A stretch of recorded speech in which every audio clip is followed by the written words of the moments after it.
E aí eu quero ouvir de vocês aí, ó, perguntas, dúvidas. Vamos lá, agora a gente vai ter que fazer junto, hein? Já falei pra caramba. Vambora. Vamos lá, vamos fazer a sala junto agora.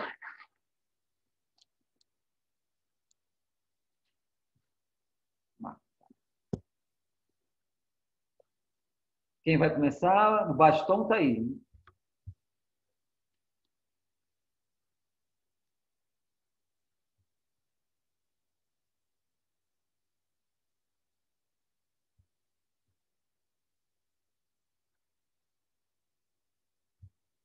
Vamos lá, meninos e meninas. Vamos lá, vamos. Perguntas, dúvidas? O que eu falei, ficou muito confuso aí?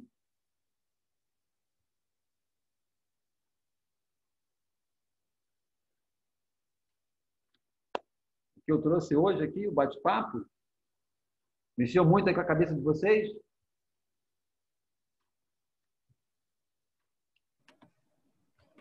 Olá, boa noite. E aí, Dani? Dani se apresentou. Dani segurou o bastão. Vamos lá, Dani. Então, César, eu acho que do que você falou, a parte mais importante, assim, para mim, né, hoje, seria a parte de você se concentrar na projeção, né? Porque eu acho que é a organização dos seus pensamentos, dos seus propósitos, né, com relação ao tema que foi colocado, que eu estou falando. Porque foi o que você falou, na imaginação se mistura muito com a fantasia.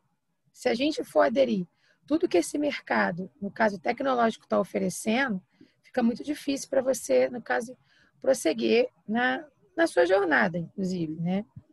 E você vê, hoje você liga a televisão, 98% Covid, vacina, falta insumo, morreu tantas pessoas por dia, 1% futebol e 1% clima-tempo. É o que passa. Se você colocar a estatística, é isso. Clima-tempo, Não é por aí, não. futebol, 98% é só aquela parte toda trabalhada que você falou da Matrix, é o tempo inteiro. Você colocou ali, você botou no Google, abre as notícias no Google. Aí o primeiro passo é Covid, o segundo é Bolsonaro, o terceiro é se o Flamengo perder. Ponto.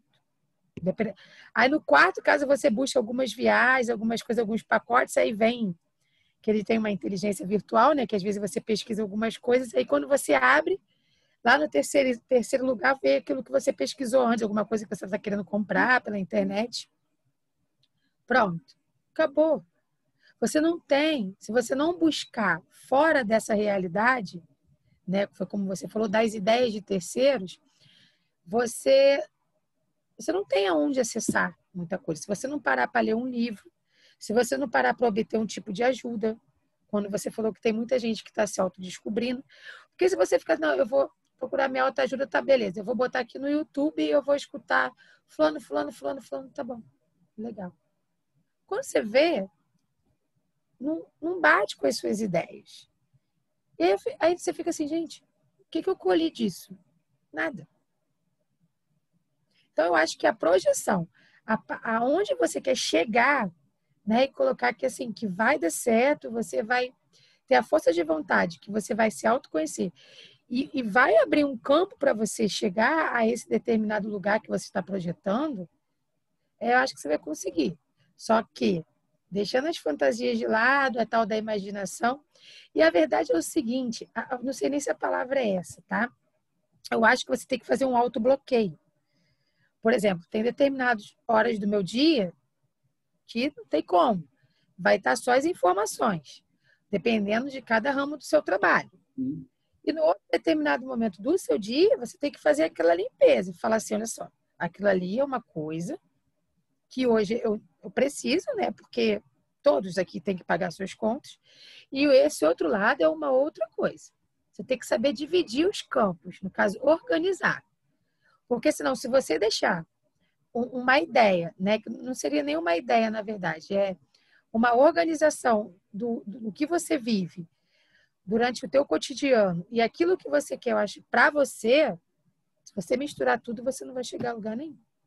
Então, você tem que se projetar para que futuramente você consiga, no caso, organizar e chegar lá. Porque senão você não sai do lugar. Foi o que você falou. Fulano de tal se formou lá em engenharia, só que o que ele gosta de fazer é pintar quadro. Ele é artesão. E daí ele perdeu tantos anos da vida dele para poder encontrar esse lado. Ele não trabalhava com o que ele gostava, né? Ele não tinha afinidade com aquilo. Talvez ele fez porque o pai era engenheiro, o tio era engenheiro, aí já tinha um escritório de engenharia, e dali foi criando, foi o que você falou, foi comprando as ideias de terceiros. E isso é ruim. Assim, eu acho que você tem que fazer, claro que nem todo mundo vai poder escolher fazer o que gosta, mas vai chegar um determinado momento da sua vida que você vai ter que acordar. Vai falar assim, não, eu tenho que fazer o que eu gosto, eu tenho que trabalhar com o que me dá prazer. Né? Poucas pessoas, na verdade, hoje no mundo, trabalham, graças a Deus eu trabalho com o que eu gosto, apesar das adversidades de ideias que eu tenho, né? Sempre tive, eu sei que eu tenho que cumprir um determinado papel, né? Mas aquilo ali não é o que eu tenho em mim. Se eu sempre soube separar, né? Que eu estou num local de trabalho, então, por isso que, por exemplo, eu não advogo, porque não entra na minha cabeça que a justiça é justa. Que eu vejo tantos casos no meu local de trabalho que eu falo assim, não, gente, não é possível. Eu tenho já uma opinião formada. E sempre, quando eu entrei para fazer o que eu faço, assim, o direito, eu sempre coloquei na minha cabeça que eu não ia advogar. Que eu sempre achei isso fora de lógica, sabe? E graças a Deus eu trabalho no ramo que eu gosto de trabalhar. Eu trabalho com direito, mas não advogando. Então, mas poucas pessoas conseguem trabalhar com o que gostam. Por quê? Porque foi o que você falou, compra a ideia de terceiros. Ah, não, porque meu pai é médico, a minha mãe é médica, eu tenho que ser médico. Não, não tem que ser. Eu amo o que eu faço, eu trabalho no ramo do direito, ótimo. A minha filha passou para federal em zootecnia e veterinária. Ela ama os cavalos, montaria, ela ama o que ela faz. Em nenhum momento eu falei isso. Porque em nenhum momento, quando eu escolhi, minha mãe também não falou nada. Entendeu? A minha mãe, por exemplo, na época da minha mãe lá, ela teve que fazer formação de professores. Porque como a família da minha mãe era uma família muito humilde que veio de Ceará, aquilo tudo, lá no Ceará eles tinham até uma condição boa. Só que veio um irmão mais velho para cá, o meu avô comprou a ideia que aqui seria muito melhor, que ele ia ter, em vez de 2 casas, ele ia ter 30, e acabou que aqui ele acabou sendo padeiro.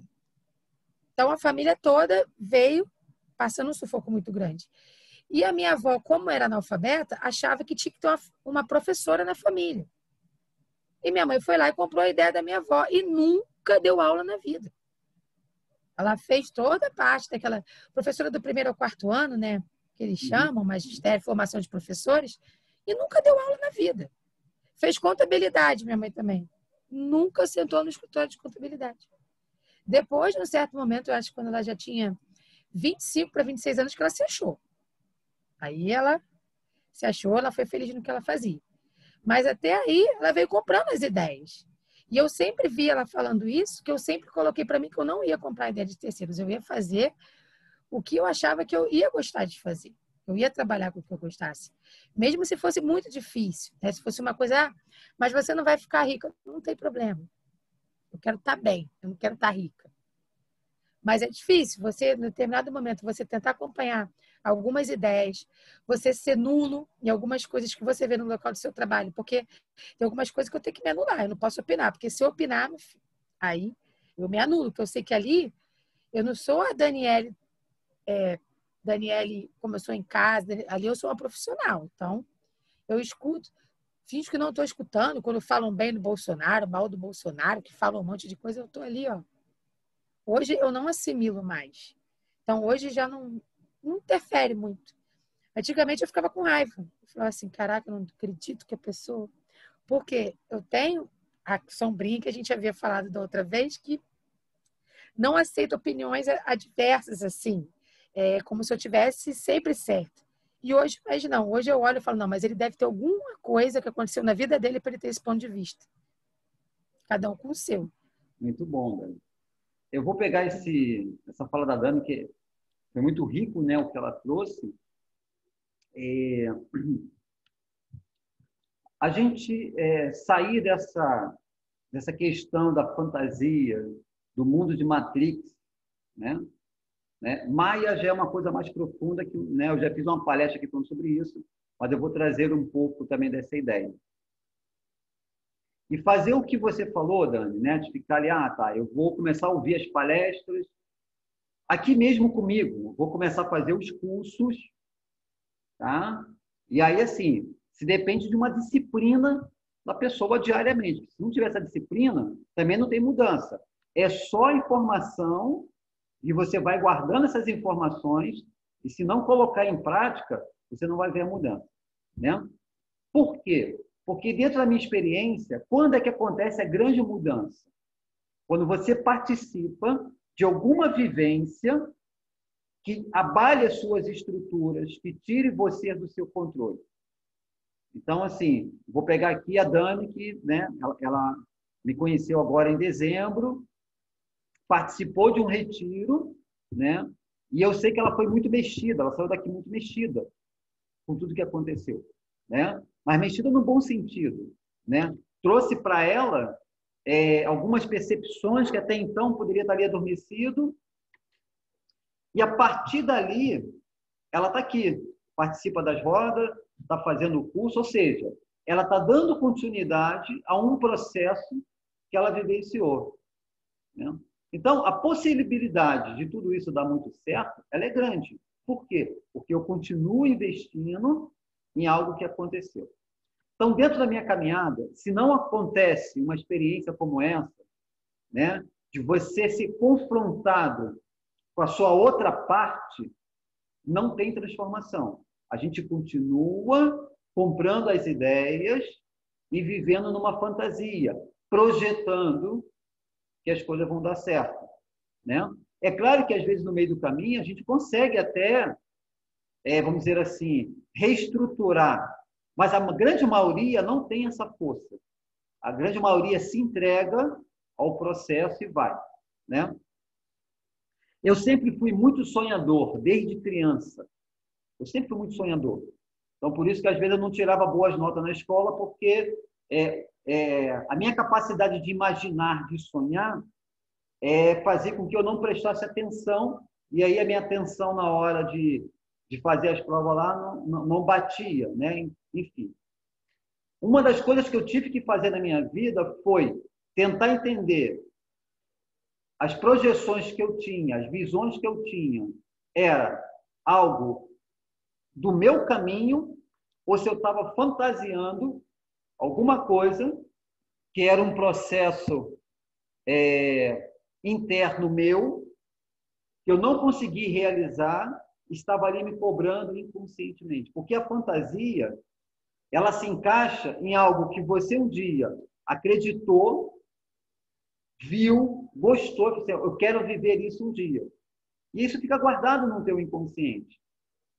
E muitas das vezes você vai atrás, pegando a fala que a Dani trouxe, é algo muito parecido com o que aconteceu com a minha família, que vem de João Pessoa, né?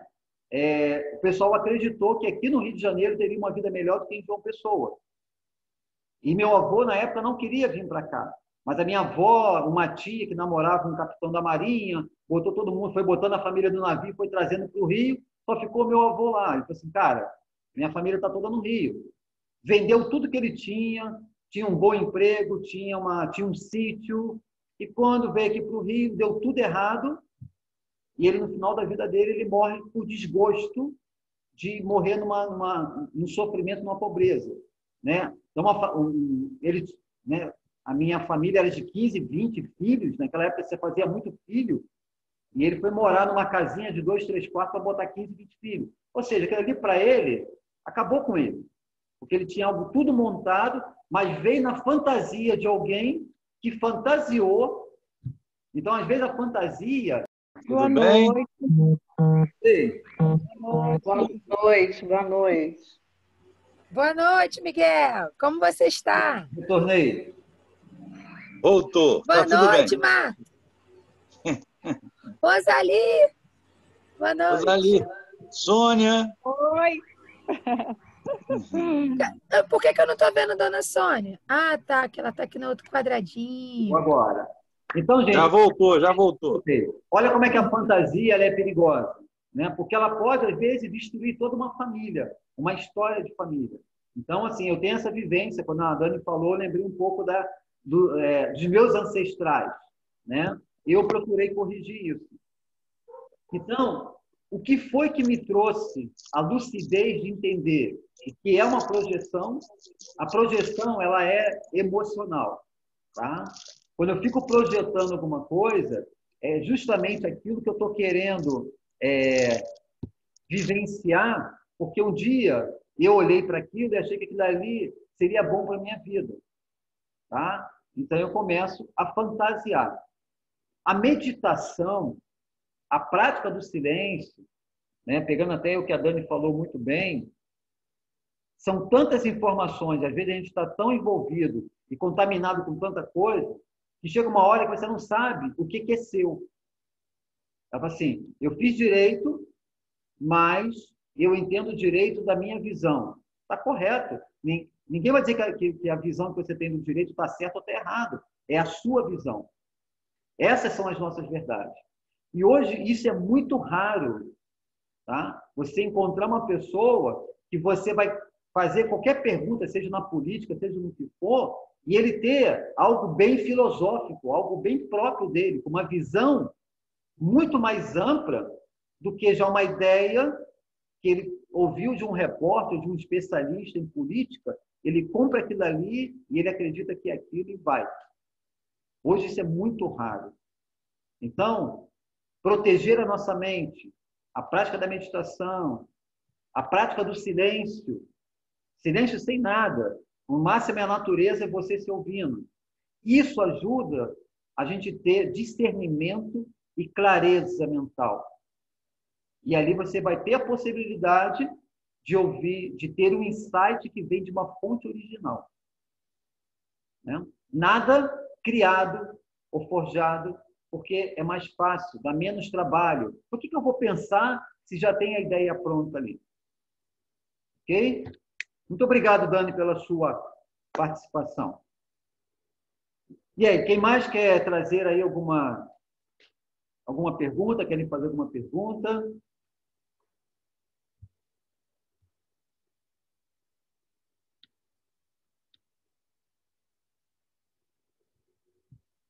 Alguém? Vamos lá.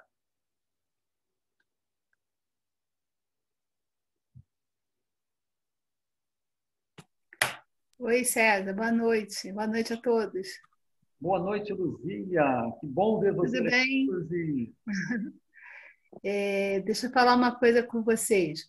Eu achei muito interessante quando você falou da nossa projeção, né? Quando a gente, em relação a outra pessoa, né?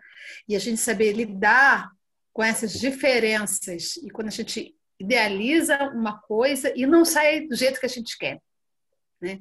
E a gente transformar isso numa aceitação sem a gente... Porque a gente cai na vitimização, né? A gente sempre, às vezes, espera do outro e quando aquilo não sai do jeito que a gente quer, a gente só se vê como vítima e esquece de olhar o outro. É muito complicado isso também, César, eu acho. Você saber lidar com isso, com essa diferença, com essa dualidade, né? Mas o que acontece, Luzia? Quando a gente cria muita projeção, né, que são expectativas, né, na realidade, isso é muito comum para aquelas pessoas que ainda não fez uma reforma interna. As pessoas estão muito preocupadas em reformar a casa, em reformar determinadas coisas, mas a reforma interna são poucas pessoas que investem. Como eu falei aqui, eu acho que todo investimento na vida é importante, mas para mim o mais importante dele é investir em você, conheça-te, quem você é. E isso é olhar para o nosso mundo interno e identificar o que precisa ser transformado. Né? Então, quando eu hoje eu consigo viver uma vida que eu não projeto mais nada. Eu não fico projetando nada em ninguém. Eu não fico criando expectativas. Por quê? Eu busco o meu silêncio e a minha prece sempre né, que eu possa estar vivendo, tá, aquilo que eu tenho que viver de acordo com o propósito da minha alma. Quem vai fazer parte disso vai acontecer. Então, eu não estou criando expectativa. Quem será que vai fazer parte disso? É fulano? É beltrano? Não. Quando começar a caminhar junto comigo, ou fazer parte ali da minha, né, da minha caminhada, ok. Porque essa pessoa também ela pode ir embora. Às vezes, a participação dela é curta, é de pouco tempo, tem outras que vai ser mais longa.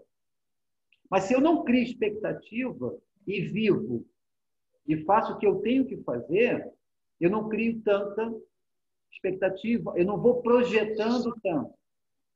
Tá? Então, você só consegue chegar a esse entendimento quando você tem essa visão de quem você é. Eu sei como minha mente funciona. Então, eu procuro administrá-la, educá-la. Eu sei como o meu emocional se desequilibra e se contamina. Então, eu fico muito atento. E ali eu já corrijo. Né? Como eu sei também que se eu não tiver uma disciplina diária constante, organicamente, a preguiça, ela começa a tomar conta. Né? Então, alimentação, se eu não tiver ali, sabe, com tudo direitinho programado, daqui a pouco eu estou esquecendo de estar tendo esse cuidado com isso, com aquilo. Ou seja, eu me conheço. E esse é o grande investimento. Né? O princípio da iluminação, né? Assim, eu acho que a primeira ideia da iluminação, primeiro você sair dessa matrix, desse mundo das ideias, que todo mundo forjou alguma coisa e você seguiu porque falaram para você que daria certo, depois você vê que não deu. Esse é um dos primeiros princípios. A crise existencial, porque vai fazer você buscar alguma coisa realmente que faz sentido na tua vida. Tudo isso são aspectos de você estar se iluminando. O que é se iluminando? É eu começar a olhar para o meu próprio ser e começar a me entender. Então, todo o princípio da iluminação, ele começa com esses movimentos. Ele começa com esses movimentos. Né? Então, a meditação do silêncio, principalmente, ela é a ferramenta principal. Se a gente pegar todas as escolas antigas iniciáticas, tudo começava na prática de conhecer o seu mundo interno. Conhecendo o seu mundo interno, você vai conhecer a sua caverna, você vai conhecer a sua escuridão, você vai conhecer os seus medos. E ali começa todo o grande trabalho de se curar, de se transformar, ou de, pelo menos, estar consciente e administrar, tá, esse seu lado mais selvagem, até que essa inconsciência ela vai se tornando uma coisa mais branda. Né? Ela existe, porque você vai estar vivendo, às vezes, em ambientes que fica catucando esses seus bichos. Mas você já é um observador, você já é um doutrinador de si mesmo, você já é um mestre da sua própria caminhada, você já é capitão, né, do teu navio e da tua história de vida. E aí você consegue realmente trilhar, ter uma vida mais em paz. Mas enquanto a gente não desenvolve essas ferramentas, a gente está à mercê.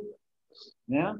Então, assim, se você não cria a tua vida, se você não busca esse desenvolvimento, alguém vai fazer por você. Se você não tem ideias originais, alguém vai colocar ideias para vocês.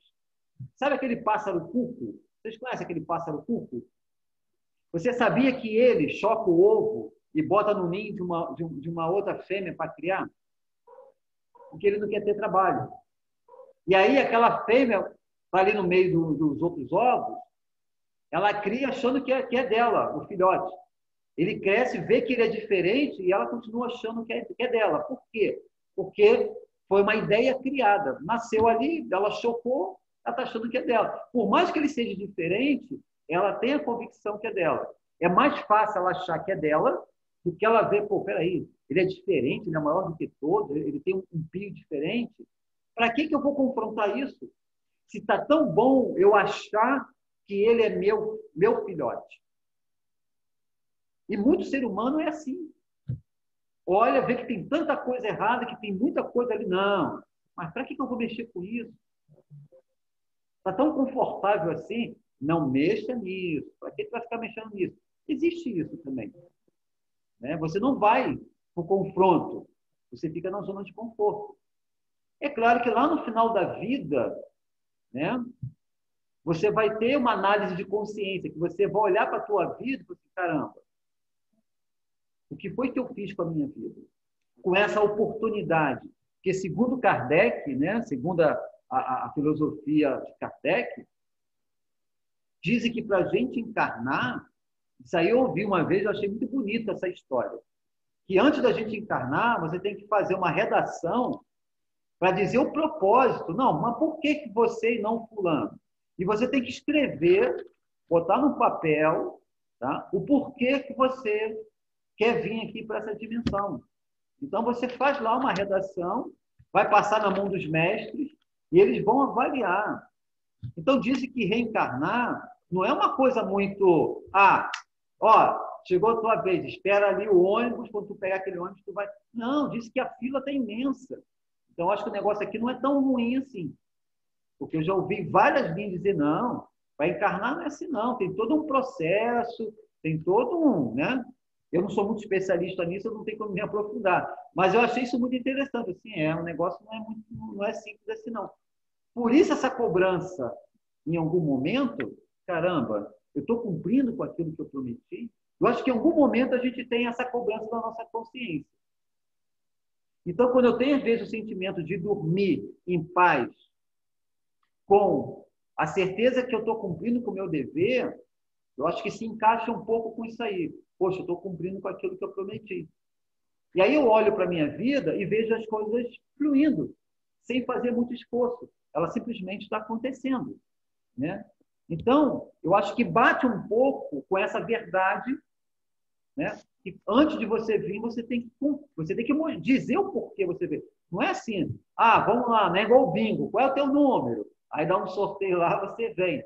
Eu acho que não é muito assim, né? Não, Cezinha, vai lá porque pô, tu foi sorteado, o teu prêmio da loteria, você foi felizado aí.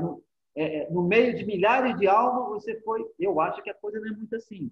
Deve ter um grande propósito e porquê. Tá? Então, a gente também tem que ter cuidado de não ficar muito preso a essa matrix e essa fantasia toda. Então, César. É isso. A sala já me falou que tem 10 minutos. Vamos embora. César. Diga. Fala, Miguel. O que você está falando, a gente, quando estuda, entende que vem com uma programação a ser cumprida aqui na Terra. Sim. A fila é grande porque você só consegue botar em prática e conseguir evoluir encarnado, entendeu? Por isso que tem toda essa questão de querer reencarnar. Agora, pegando do que você estava comentando, a Dani, e é gozado assim, que mesmo quando você está trilhando caminhos dentro da Matrix, está fugindo completamente dessa programação, o mundo espiritual atua de alguma forma que te tira daquele lugar por vários meios e te bota a buscar, a trilhar o caminho que você veio fazer.